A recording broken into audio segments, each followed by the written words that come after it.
keeping prices under control. The president says it's his top domestic priority. He means it. The focus of a major meeting. A COVID treatment is rising in popularity. What we have seen, I think, is a dramatic increase in the use of Paxlovid. But is it slowing the spread? And the White House welcome.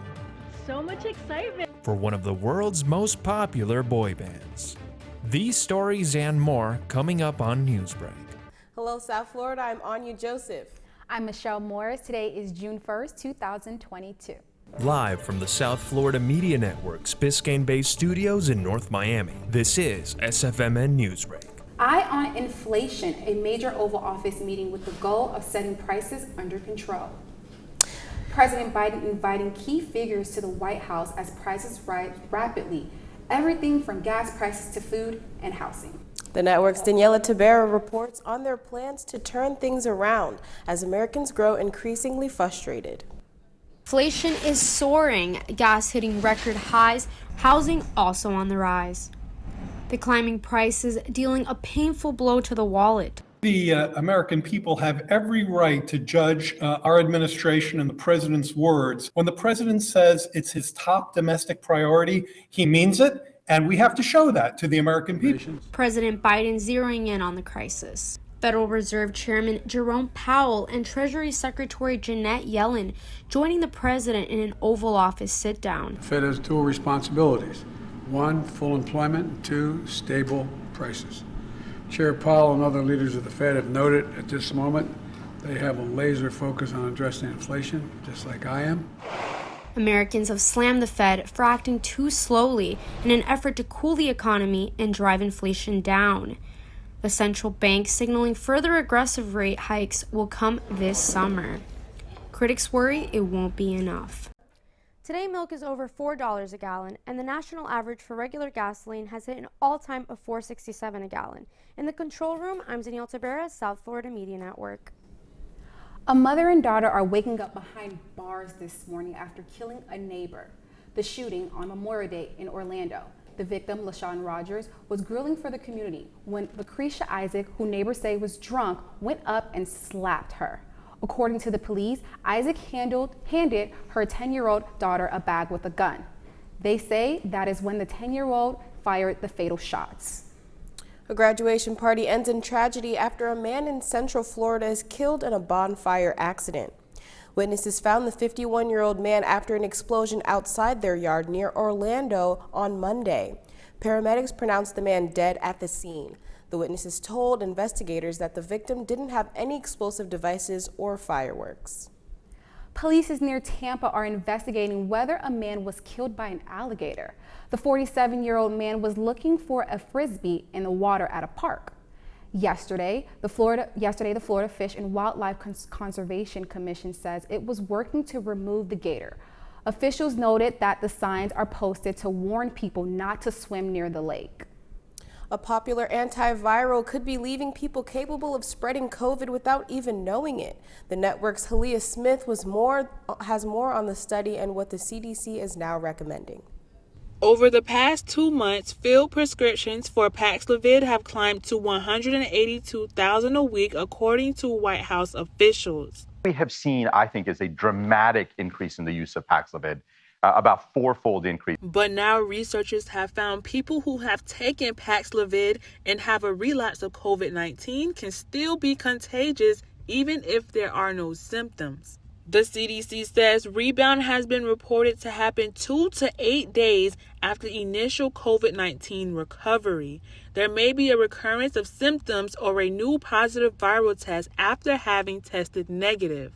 People who have taken Paxlovid and test positive again or have symptoms return after finishing their pills should restart their isolation period and isolate for 5 full days. After those additional days, isolation can end as long as the person is feeling better and fever has been gone for 24 hours without medication. The CDC also recommends that people wear a mask for 10 days after their symptoms come back. In clinical trials, Paxlovid reduced the odds of COVID-19 hospitalization by almost 90%. For that reason, the CDC says early treatment with this medication is still recommended for those at high risk of severe COVID. People should be aware the drug may not completely extinguish the infection. New COVID-19 cases are 5 times higher than last Memorial Day, with the U.S. reporting an average of almost 107,000 cases a day. In North Miami, I'm Halia Smith, South Florida Media Network. Now is the time to get ready as hurricane season begins. That's still ahead, and so is this story. It's an honor to meet you, Mr. President. Welcome to the White House. Come on up here, guys.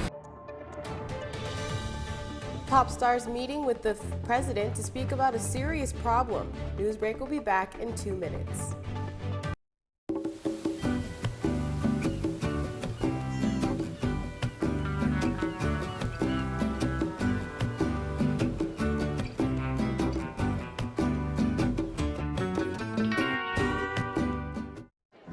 The black truck? Hey, Christina from accounting. Yeah, hi. Hey, I used to date a girl named Christina. Oh, really? Yeah, and then she dumped me for my best friend. You want to see some photos of them that I took? I don't. I thought we talked about this, buddy. Buzz and overshared again? Yeah. Yeah. I'm gonna call a car. That's a smart idea. So yeah, I know, that's why I did it. Hey, you're gonna get back to the top of the mountain. Does that mean I'm gonna get back with Christina? No. Oh. No.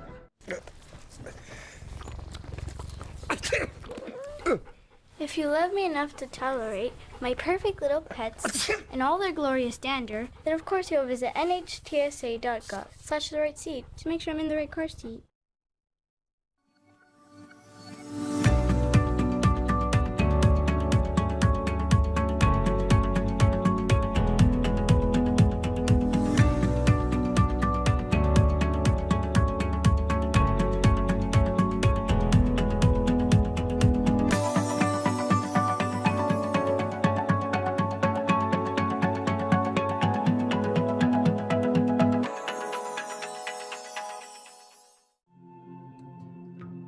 When I was growing up, my mom was extremely tidy. We were trained to put things back where we got them from. One day, when I walked into my mom's house, I felt like I walked to someone else's house. There was stuff everywhere, and just growing up the way I grew up and to see this transition was very alarming. When Sean talked to me, it was a wake-up call, and that's when I went to the doctor.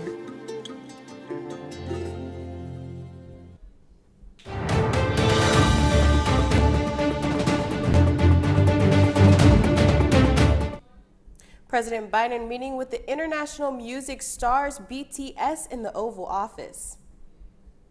The Grammy-nominated boy band visited the White House for the last day of Asian American and Asian Pacific Islander Heritage Month.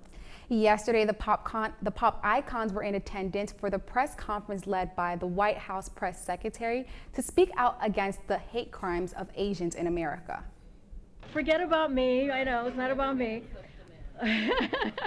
Okay, so today on the final day of Asian American, Native Hawaiian, and Pacific Islander Heritage Month, I'm excited to welcome some special guests to the briefing room today, pop phenoms BTS.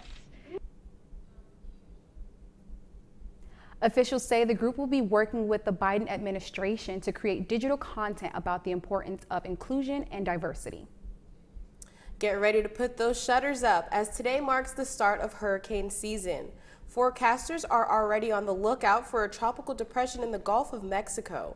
Experts say the storm is heading towards Florida Friday or Saturday. The National Oceanic and Atmospheric Administration predicts this year will have above average hurricane activity.